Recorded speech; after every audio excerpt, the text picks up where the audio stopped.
Hello and welcome to Hausa TV News at the top of the hour. Coming to you from our studios in the nation's capital, Abuja. I am Mary Agiobo. Our top stories.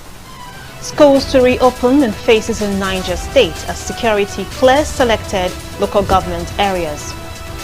5 farmers killed in Benue attack. Housing Ministry distributes laptops to directors to boost digital operations. On the foreign scene, Venezuela to supply up to 50 million barrels of oil to the US, says Trump. Now the news in detail. Following the renewed terrorist attacks in some parts of Niger State, the government has conducted a fresh review of the security situation based on expert advice from security agencies and approved the extension of the closure of all public and private schools in Zone C, pending further security clearance.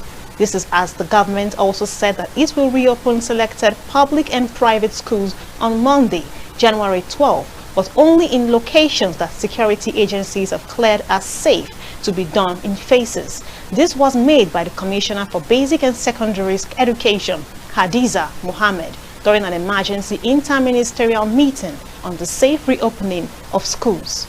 According to her, the development is limited to schools approved by a joint committee of the ministry, local authorities and security agencies, starting with Changchaga local government, parts of Boso, Suleja and Bida, while stressing that the schools to be opened were specifically those within town. But we are restricting it to the schools within the cities, not at the outskirts of these local government areas.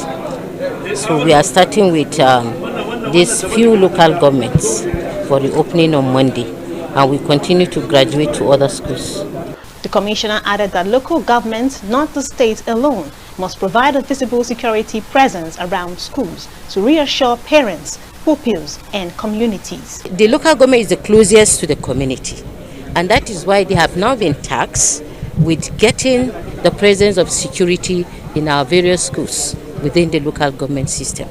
So it is bottom up now, not up down. The State's Director General for Schools and Education Reforms, Maimuna Mohammed, says the phased approach will allow education officials to re-register students, collect up-to-date data and access teacher numbers and classroom capacity before scaling resumption. 5 boarding schools in Niger State, but before we were going to open 21. But because we have deferred the reopening of Kontagora, right now we have only 18 boarding schools that are open. According to the government, there will be strict monitoring of the schools reopening and adequate sanctions will be meted out to defaulters.